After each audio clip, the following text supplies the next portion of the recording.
Welcome everyone. Welcome everyone. Welcome everyone to another Ref Brandon and the Todd family YouTube video. Wherever you are, whatever you may be doing, thank you so much for making Ref Brandon and the Todd family a part of your day. We always greatly appreciate it. It's a Wednesday, so that means, of course, it's time for another weekly Wednesday Top 10 countdown. And I have not had any requests this week, so honestly, I had about 4 or 5 different directions and different ideas that I was going to go with on this week's countdown, but I decided on this one at the last minute since it's about college basketball and we are right in the middle of the NCAA March Madness tournament.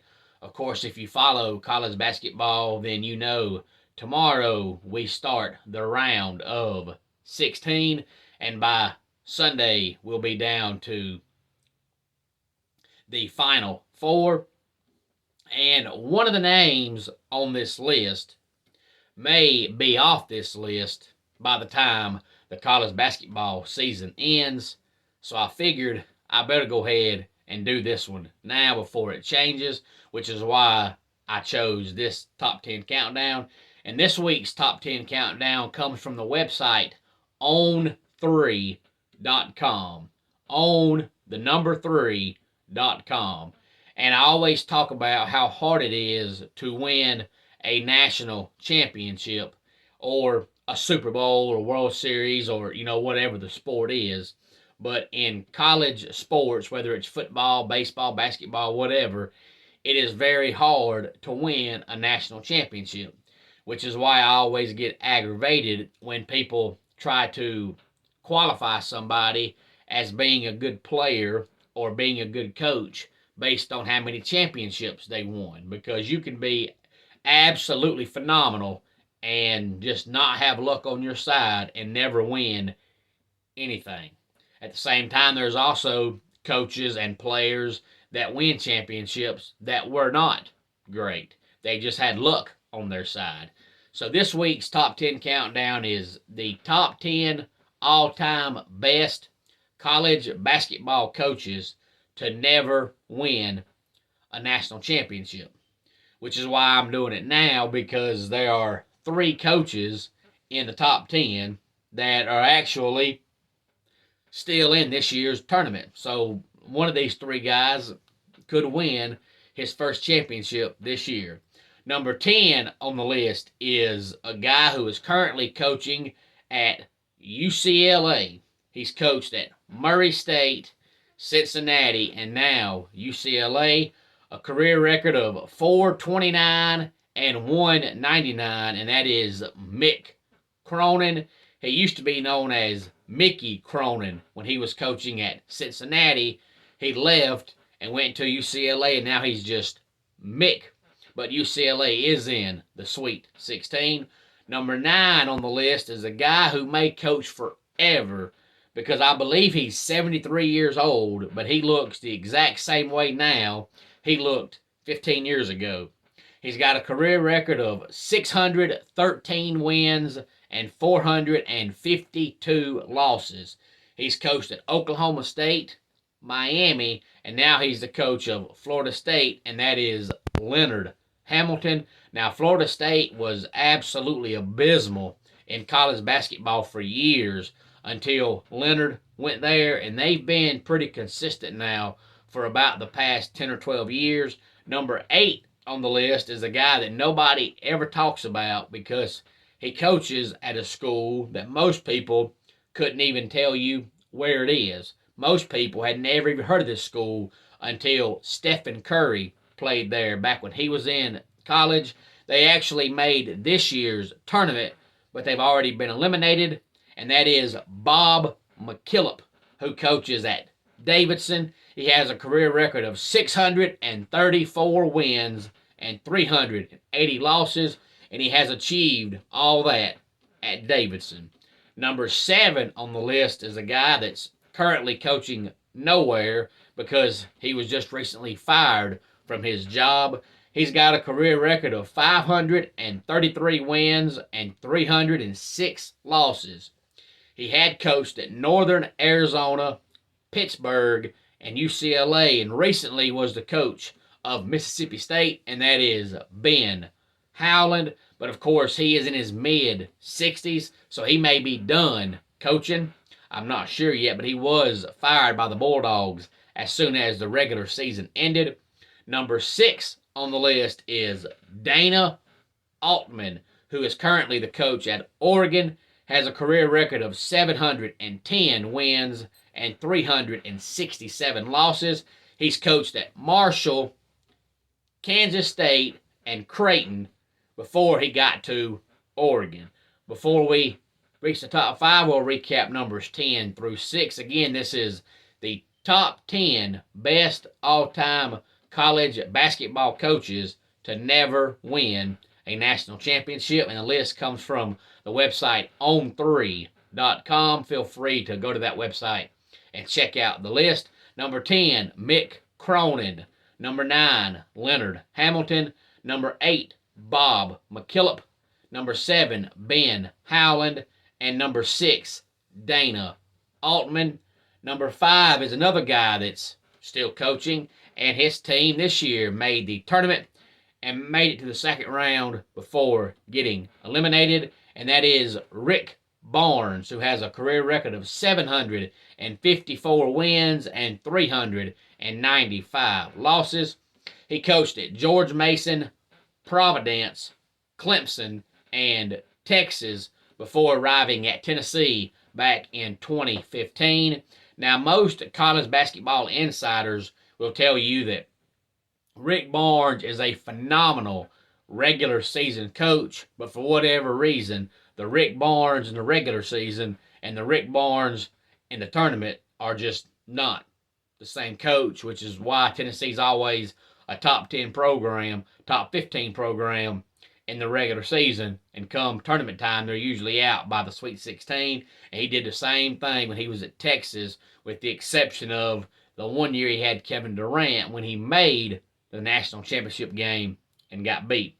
Number 4 on the list is a man that's coached at Southern Indiana, Milwaukee, and Tennessee before arriving at Auburn, and that is Bruce Pearl. He's got a career record of 627 wins and 242 losses, and Bruce Pearl is just living proof of how hard it is to win a national championship, because Bruce Pearl is a known cheater. He cheated at Southern Indiana, he cheated at Milwaukee, he cheated at Tennessee, and now he's cheating at Auburn, and he still has not won absolutely anything. Number 3 on the list is Kelvin Sampson, who coaches Houston, and they're actually playing in the Sweet 16. So, of course, he's another guy that may come off this list in a couple of weeks if Houston can win the national championship. And I know it's Houston, but believe me when I say Houston is a very good college basketball team. But he coached at Montana Tech, Washington State, Oklahoma, and Indiana before arriving at Houston. And he's got a career record of 697 wins and 340 losses. Number 2 on the list is the guy that I talked about a couple of months ago, back whenever I talked about the top 10 all-time winningest college basketball coaches. He was on that list because he's coached forever, and he's still coaching, and that is Bob Huggins, who has coached at Walsh, Akron, Cincinnati, Kansas State, and now West Virginia. And he has been around for a long time, which is why he was on my list of the top 10 winningest all-time college basketball coaches. A lot of people think he will go in the College Basketball Hall of Fame this year. I'm not going to go over his numbers, because if you watch that video, you know already what his numbers are. Just add 4 or 5 wins to the number I had on that top 10 countdown. And number 1 is the man that most people think, by the time it's all said and done, will probably be college basketball's all-time winningest coach. Not just because he started coaching so young, because he did, but also because of his numbers. I believe as long as he's been their head coach, he's won at least 30 games just about every single year. And if you go look at his overall record, which is 658 wins and 128 losses, and he's been there, I believe, 23 years, which means he's averaging about 5.5 losses a year. That's absolutely amazing, which is why most people think that Mark Few of Gonzaga will end up being college basketball's all-time winningest coach. Gonzaga was a program that nobody had ever even heard of until Mark Few took over the program, and now they're consistently a top 10, usually a top 5 program every single year, and already having 658 wins. And I'd say he's probably going to coach at least 10 more years. So if he does coach 10 more years and he averages 30 wins a year, that would put him at 958 career wins, which wouldn't be the record, but he may coach more than 10 more years, and he may win more than 30 games a year. I'm just giving an example of how many games Mark Few is going to end up winning by the time he retires, whenever he retires. And of course, Gonzaga is also still in this year's college basketball tournament. They'll be in the round of 16, which of course starts tomorrow. There'll be games tomorrow, Friday, Saturday, and Sunday as we dwindle down to the Elite Eight, and then we'll dwindle down to the Final Four. And a few honorable mentions, and a couple of these guys are still in this year's tournament. Matt Painter, who coaches at Purdue, and they're still in it. And then we have Jamie Dixon, Chris Mack, and then we have Jim Larinaga, who coaches at Miami, and of course, they're still in the tournament. And then we have Chris Beard, Greg Camp, Shaka Smart, Cliff Ellis, Randy Bennett, and Mark Schmidt. So that is the top 10 all-time best college basketball coaches to never win a national championship. And that list, again, comes from the website on3.com. If you do so choose to go read the article in its entirety, it's actually a very, very, very good article. I just didn't write down every single thing because it would have taken all day long. But again, if you want to go check out the article, it's on3.com. That is on the number 3.com. Let's go ahead and get our dad joke of the day in here. I used to always get small shocks when touching metal objects, but it recently stopped. Needless to say, I'm ecstatic. And that wraps it up for today's Ref Brandon and the Todd Family YouTube video. Until next time, it's Ref Brandon saying, just like in pro wrestling, life can be over by the count of 3. Tell your friends and family how much you love them. Bye.